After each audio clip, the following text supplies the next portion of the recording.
Ava had always been the responsible one in her family. From a young age, she learned to cook her own meals, organize her schoolwork, and keep her life in tidy order. Meanwhile, her older brother, Ethan, breezed through every stage of life with minimal effort. Their parents, Richard and Linda, had a knack for turning a blind eye to Ethan's shortcomings, showering him with affection whenever he stumbled. Ava, in contrast, received an odd mix of polite indifference and obligatory compliments whenever she excelled. One evening, after another long day at the small accounting firm where she worked, Ava received a call from her mother. The phone call felt routine at first, a quick, half-hearted inquiry into her day, then a pivot to Ethan's latest crisis. He had racked up substantial credit card debt from shopping sprees and questionable online ventures. This time, however, the crisis wasn't just a passing mention. It came with a request that sparked Ava's disbelief. Linda calmly insisted that Ava, who was so good with money, should cover Ethan's spiraling debt. The suggestion landed heavily, like an unexpected blow, and Ava gripped her phone so tightly that her knuckles turned white. Never before had her mother asked something so audacious. But it wouldn't be the last demand. Linda's tone carried a certainty that unsettled Ava. It was as though her mother expected no argument. Ava would swoop in and rescue Ethan again. The reasoning was chillingly simple. Ava earned a steady salary, so why shouldn't she help out her struggling sibling? The logic offered no room for Ava's feelings, leaving her disoriented. That night, Ava mulled over her mother's request. She thought about the countless times Ethan had refused to take responsibility for his actions.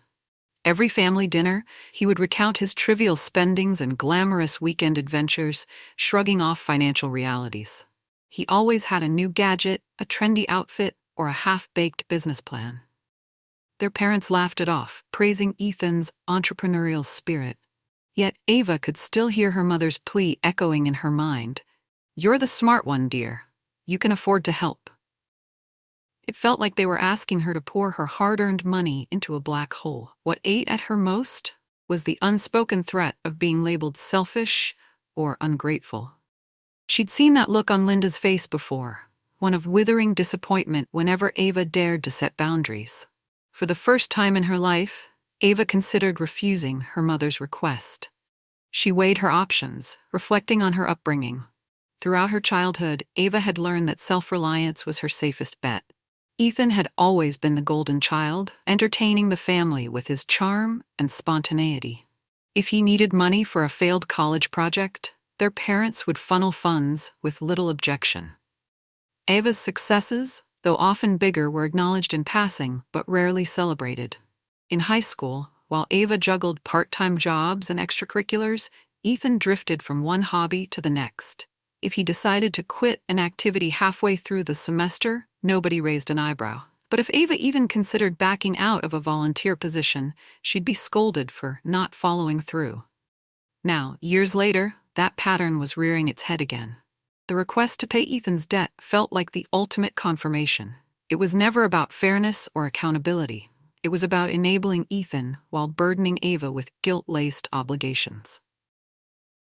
Alone in her small but cozy apartment, Ava replayed the conversation with her mother in her head. She typed half a dozen texts to Linda, each more diplomatic than the last, but ultimately deleted them all. Words failed to capture the complex anger and sadness brewing inside her. Ava decided she needed to speak directly to her parents. She invited them over for dinner, wanting to address the debt issue face to face. On the scheduled night, Linda and Richard arrived holding a store-bought dessert. They seemed pleasant enough at first, chatting about traffic and the weather. Ava did her best to mask her anxiety.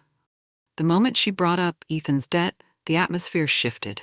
Linda inhaled sharply, as though bracing herself for battle, while Richard busied himself inspecting his glass of water. Ava calmly stated that she could not, in good conscience, take on her brother's debt. She explained her own financial responsibilities, her student loans, her emergency fund, her dream to buy a modest house. It wasn't that she didn't care, but the debt was simply too large, and enabling him wouldn't solve the root problem. Linda's eyes narrowed. She insisted that family was about sacrifices. She dropped subtle hints about what a bad daughter looks like, someone who turns her back when needed. Richard joined in, talking about how Ethan's spirit is unique and fragile. Ava found herself clenching her jaw. Their accusations, disguised as concern, felt like tiny daggers piercing her resolve. Within days, the tension spread beyond her parents. Ava received a barrage of texts from various aunts, uncles, and even cousins she barely knew. Each message shared a common theme. Ethan is in trouble, and you're the only one who can fix it. Some were polite, but most dripped with judgment. Her cousin Marjorie wrote, "You've always been the good girl. Why won't you help out now?" Aunt Clara said, "Your mother is worried sick. Imagine how disappointed she is." A few messages even hinted that Ava was too wrapped up in her own success to care about the family. Each ping on her phone made her heart sink a little lower. Ava replied at first, offering an earnest explanation. Helping Ethan this time wouldn't fix his chronic irresponsibility. But the more she tried to clarify, the more the messages piled up, urging her to act. It was as though her entire extended family had formed a chorus of condemnation, chanting the same refrain, "Ethan needs you. Why are you so heartless?" Late at night, she found herself staring at the glowing screen, wondering if refusing was worth the emotional cost. Yet a part of her remained steadfast. Giving in now would only hurt her in the long run. Ava's closest friend, Marina, noticed her distress almost immediately. They met for coffee one Saturday morning, a reprieve from the swirling family drama. As they sat by the cafe window, sunlight streaming onto the cozy table, Ava confided everything. Marina listened intently, occasionally shaking her head in disbelief. "You have a right to say no," Marina emphasized, reaching out to squeeze Ava's hand in comfort. "They're guilt-tripping you because they've always relied on you to be the fixer. But that doesn't mean you have to keep doing it. You deserve better." Hearing those words felt like a soothing balm on Ava's frazzled nerves. No one else had validated her feelings so plainly. Her parents, extended family, and even casual acquaintances seemed to believe helping Ethan was some moral obligation, as if her entire worth hinged on her willingness to bail him out. She mulled over Marina's advice: stand firm, set boundaries, and stop apologizing for her decision. After finishing their coffee, Ava felt a renewed sense of resolve. Yes, the family backlash stung. Yes, she was racked with guilt. But maybe, just maybe, she wasn't the selfish monster they painted her to be. Ethan's take on the situation arrived soon enough. He called Ava, his voice laced with that frustration. "I heard you're refusing to help," he stated flatly, as though he were delivering a news report. He offered no pleasantries, no greeting, just immediate confrontation. Ava's pulse quickened. She listened as Ethan rattled off how dire his situation was. Mounting bills, looming threats from creditors, even the possibility of legal action. He described it all as though it was something that had simply happened to him, without any personal responsibility. When Ava asked how he had accrued so much debt, he brushed off the question with vague answers. He cited a failed app launch, rent on an expensive condo, and an investment in a friend's startup that went nowhere. She found it hard to muster sympathy. Ethan's track record was riddled with impulsive spending and get-rich-quick schemes. Still, hearing the agitation in his voice sparked a mix of guilt and resentment in her. "I'm sorry you're going through this," she ventured, "but I can't be your fallback anymore." Silence hung between them. Then Ethan muttered an insult-laden monologue about how Ava had abandoned the family for her own comfort. He ended the call abruptly, leaving her rattled and tearful. The fallout was swift. Days after her phone call with Ethan, Ava noticed a flurry of posts on social media from various family members. None mentioned her by name, but the insinuations were crystal clear. Some people forget their roots when they get a little success, or family is about loyalty, not convenience. Although no one directly tagged her, mutual friends and relatives started messaging Ava, asking if she was okay. Some tried to gauge her version of the story, others simply offered veiled scoldings. It felt like a public trial, with Ava cast as the defendant in a one-sided case. Her parents did nothing to quell the storm. In fact, Linda posted a long-winded lament about watching one's child turn cold. Richard chimed in with comments about how challenging it was to keep a family united when certain members distanced themselves. Ava realized she was being scapegoated to preserve Ethan's image as the victim of circumstance. She was tempted to post a rebuttal to list every instance of her brother's recklessness, but that would only fan the flames. Instead, she tried to maintain her dignity in silence, even as every new post chipped away at her composure. Desperate for some semblance of normalcy, Ava threw herself into her work. She arrived early at the accounting firm and stayed late, immersing herself in spreadsheets and calculations. Numbers had always provided comfort. Unlike people, they were straightforward and consistent. But even there, the family drama followed her. One afternoon, her supervisor, Ms. Morales, summoned her for a quick chat. Ava's heart pounded, fearing that someone from her family had tried to contact her boss. Indeed, Ms. Morales confessed she had received a strange voicemail from someone claiming to be concerned about Ava's character. The person, who didn't leave a name, hinted that Ava had abandoned her brother in a time of need, implying it might affect her trustworthiness at work. Ms. Morales dismissed the call as baseless. Still, Ava felt mortified. How far was her family willing to go? She thanked her boss for the heads-up and left the office with trembling hands. The realization that her private family conflict had seeped into her professional space felt like a profound invasion. If they were willing to sabotage her job, what else might they do? That evening, Ava decided enough was enough. She wrote a concise, respectful letter and emailed it to her parents, Ethan, and the handful of relatives who had been most vocal. In it, explained that while she loved her family, she could not and would not assume responsibility for Ethan's debt. She made it clear that her refusal was not a personal attack, but a necessary boundary. She urged everyone to respect her decision and warned them that any further harassment would force her to cut off communication. The message was resolute yet calm. Hitting send felt liberating, but also terrifying. She half expected a barrage of replies calling her vile names. Instead, the initial response was unsettling silence. For a brief moment, Ava dared to hope that her words had somehow sunk in, that they would realize she was serious and let the matter rest. Days passed, and she maintained her resolve. She spent time with Marina, went to the gym, read novels she'd been putting off, and even started planning a short vacation. The quiet from her family's side loomed, but Ava tried to focus on this rare sense of peace. Little did she know, it was the calm before a storm she never saw coming. A few weeks later, a letter arrived in Ava's mailbox, an official-looking envelope, bearing a legal firm's logo she didn't recognize. Inside was a curt notice. Ethan's creditors were exploring avenues to collect outstanding debts, and they had reason to believe Ava might hold joint responsibility due to family obligations and shared resources. It read like a thinly veiled intimidation tactic. There was no solid legal basis. Ava had never co-signed anything for Ethan, but the letter implied trouble could escalate.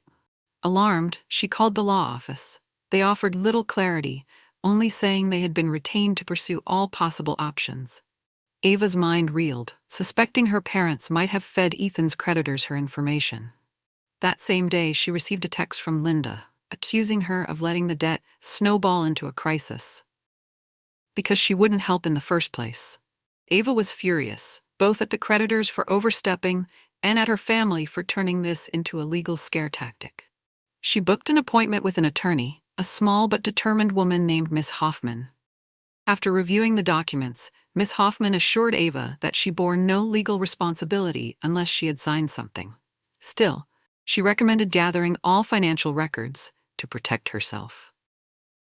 Miss Hoffman's office felt cramped but warm, filled with shelves of law books and motivational quotes. Ava arrived with a neat folder containing her financial statements, credit reports, and any agreements she'd ever signed involving her family. Thankfully, there were none involving Ethan. As they pored over the details, Miss Hoffman confirmed that Ava's only vulnerability was public perception. Legally, she was safe. Yet Ava couldn't shake the anxiety.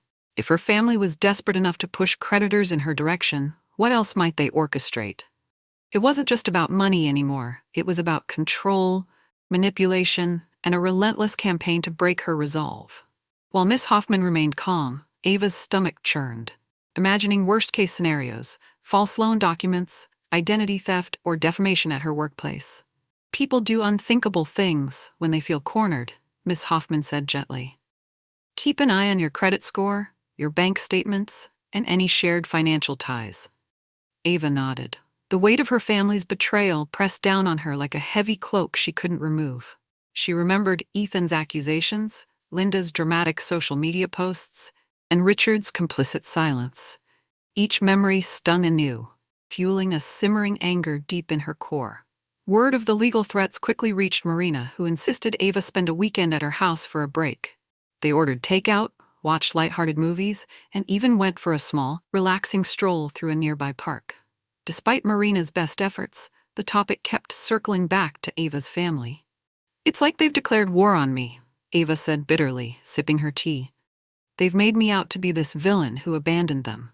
Now there's talk of creditors and legal notices. It's insane."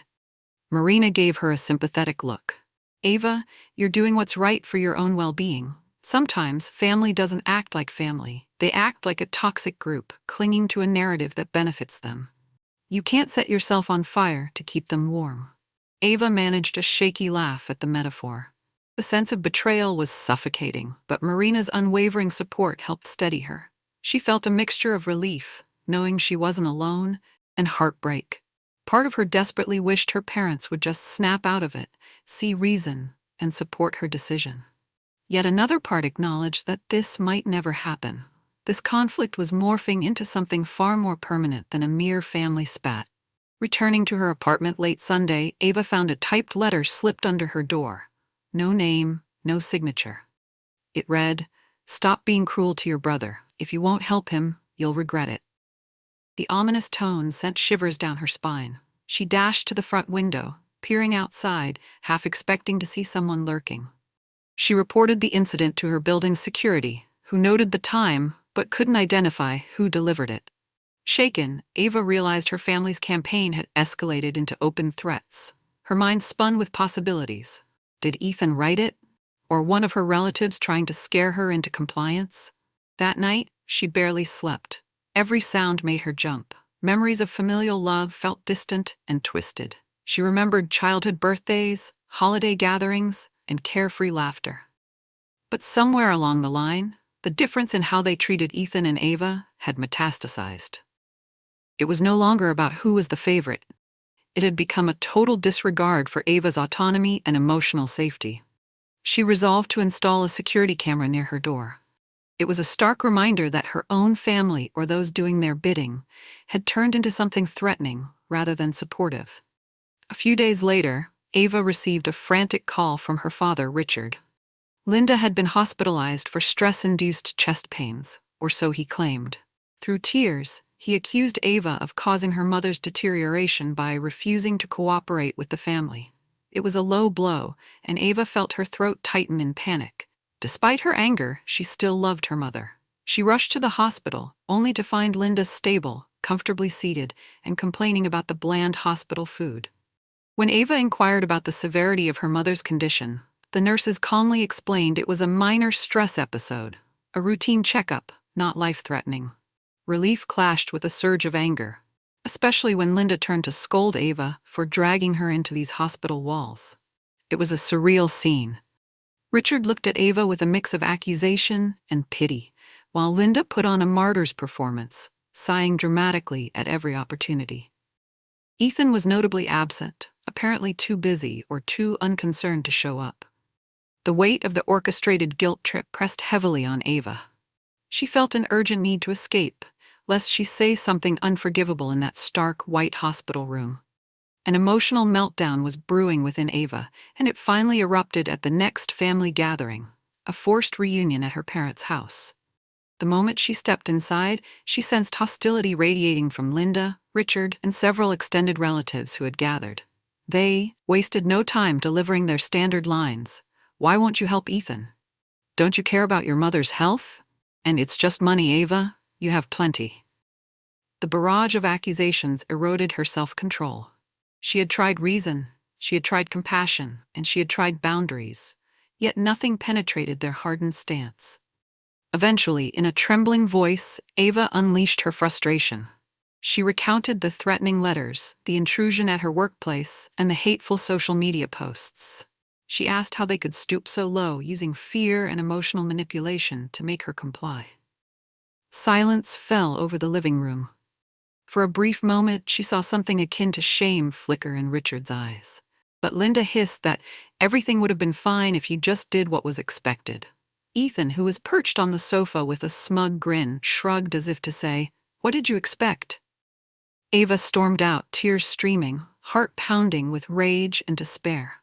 In the wake of that explosive confrontation, Ava felt an overwhelming sense of isolation. She took a week off work, using saved vacation days to regroup. Each morning she tried to distract herself with chores, yoga, or reading. But her mind replayed the family gathering on a loop. During one particularly restless afternoon, she received an anonymous tip from a blocked number. "You should check local court records. Ethan's done more than you think." Intrigued and slightly unnerved, Ava scoured public court documents online, searching for any mention of Ethan. Her heart froze when she found multiple judgments against him, not just for credit card debt, but also for a failed lawsuit involving stolen intellectual property. It appeared Ethan had been sued by a former business partner for fraudulent activity. Shock mixed with grim validation. This explained the creditors' intense tactics. Ethan was more than just a frivolous spender. He dabbled in legally murky waters. Ava realized her family likely had no clue about the extent of Ethan's wrongdoing. Or worse, they did know, but chose to shield him anyway. Now she had a bombshell piece of evidence that painted Ethan in an even darker light. The question was, what would she do with this knowledge? Disclosing Ethan's legal history felt like a last resort, but Ava weighed her options. Her family had aggressively smeared her reputation, harassed her employer, and even threatened her safety. While she didn't want to stoop to their level, the stakes had shifted. If Ethan was capable of fraud, then enabling him could hurt others, not just Ava. Before making any decisions, she consulted Ms. Hoffman, her attorney. Ms. Hoffman confirmed that the lawsuits and judgments were public records. She advised Ava to consider revealing the truth if it would protect her own interests and set the record straight. However, she cautioned that going public might escalate tensions even further. Ultimately, Ava felt compelled to defend herself. Her family had consistently framed her as cold and uncaring. If they wanted to wage a war of narratives, she would fight back with facts. She began drafting a calm, factual statement about Ethan's legal troubles. No melodrama, just dates, case numbers, and outcomes. As she typed, her hands shook with a complex mix of anger and sorrow. Part of her still yearned for a family that showed genuine love and understanding. Yet reality proved that clinging to that fantasy would only bring her more pain. Ava's statement landed on the family's group chat like a thunderbolt. Some relatives quickly deleted their inflammatory posts on social media, presumably out of embarrassment or fear they had championed a cause they didn't fully understand. Others openly accused Ava of dragging private matters into the public eye, as if the relentless shaming campaign against her had never happened. Linda and Richard were conspicuously silent for almost 2 days. Finally, Linda sent a curt message. "How could you betray your brother like this?" Betrayal. That was the word choice, as though Ava had any obligation to hide Ethan's fraudulent behavior. Ethan responded with a tirade of messages that rapidly escalated from denial to insults. He threatened to sue her for defamation, even though she'd only shared factual, publicly accessible information. Ava calmly informed him of her attorney's involvement, which seemed to dampen his bravado. Despite the chaos, Ava felt a sense of vindication. For the first time, she wasn't just passively absorbing her family's attacks. She was shining a light on the truth. It wasn't about revenge as much as it was about self-defense. Still, the emotional cost was steep. Her phone buzzed incessantly. Sleep eluded her, and she wondered if she'd ever find real peace. News of Ethan's legal troubles spread quietly among acquaintances, neighbors, and extended family friends. The carefully crafted facade that Linda and Richard maintained began to crack. Some friends unfollowed them on social media or left polite but distant comments. Others confronted them privately, questioning the earlier narrative that painted Ava as the villain. In a strangely poetic twist, the credit agencies and other creditors became more aggressive in their pursuit of Ethan. Without the family's illusion that Ava will pay, they realized Ethan was a shaky bet. Suddenly, Ethan's phone began blowing up with collection calls, and legal notices piled up at his door. Left with fewer escape routes, he had to face the reality of his actions. Ava felt both relief and an unexpected sorrow. While she never wished financial ruin upon her brother, watching him evade responsibility for so long had been excruciating. Now justice was catching up. It was the natural consequence of his deceitful choices. She tried to focus on her own life. She returned to work, where Ms. Morales expressed ongoing support. She resumed her social outings with Marina. Each day, the ghost of her family's betrayal weighed on her a little less, but the scars remained. The next crisis arrived in the form of Linda's dramatic announcement: "We're losing the house." Apparently, Ethan had convinced their parents to co-sign one of his loans. The monthly payments had lapsed for too long, and now the bank was threatening foreclosure. In a desperate call, Richard demanded that Ava do something to save them. The subtext was clear: send money. Ava's chest tightened. The house she grew up in had always symbolized security, even if it wasn't the warmest home.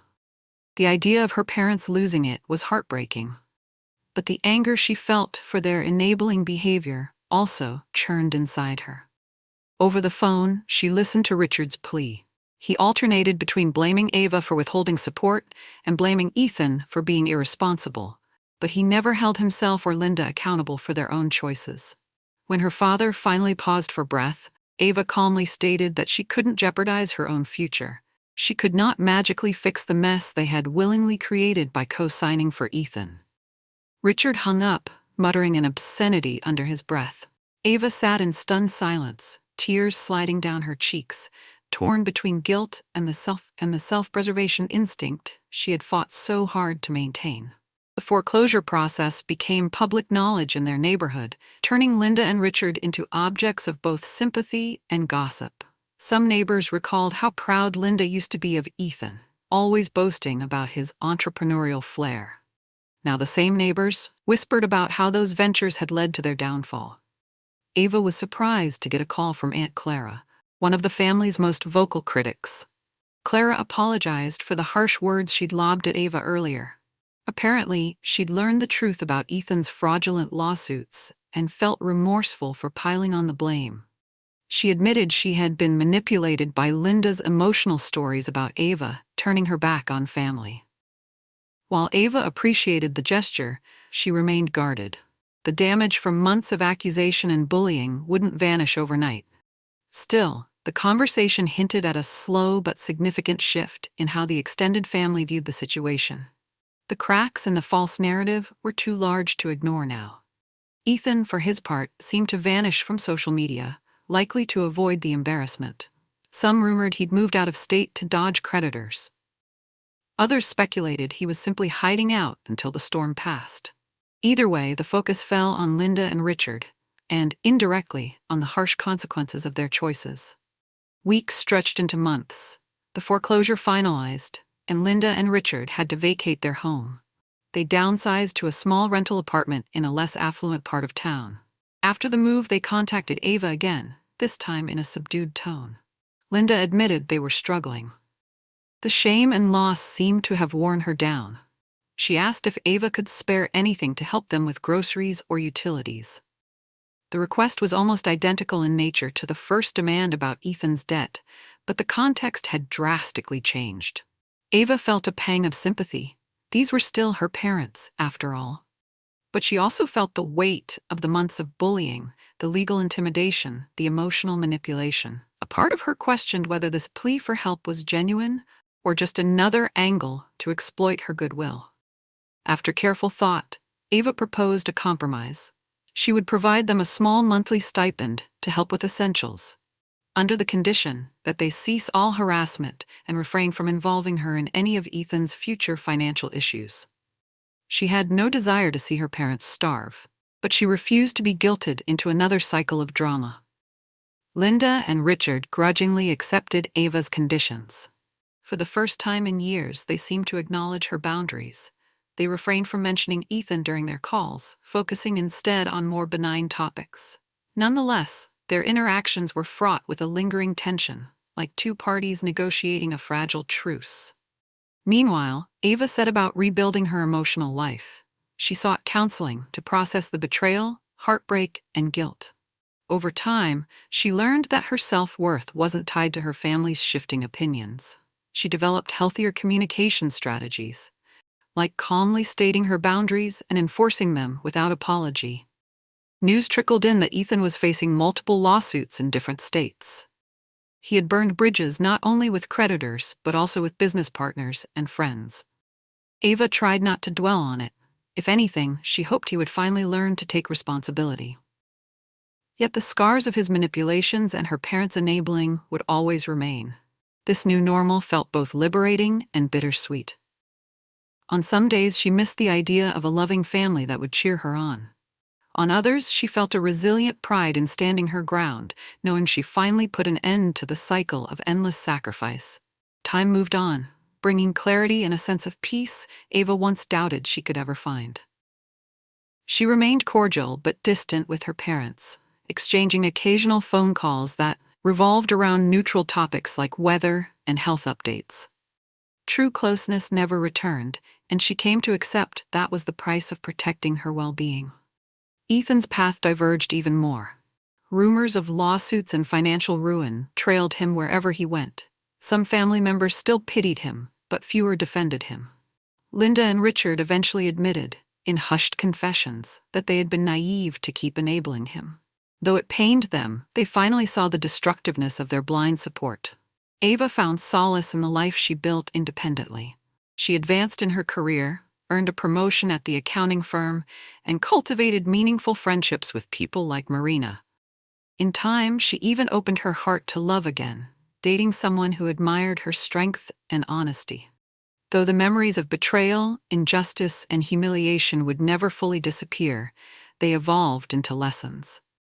Ava learned that setting boundaries wasn't cruel. Sometimes it was an act of self-preservation, even love. In the end, she found the justice and karma she craved, not through vengeance, but through unwavering resolve and the truth. End.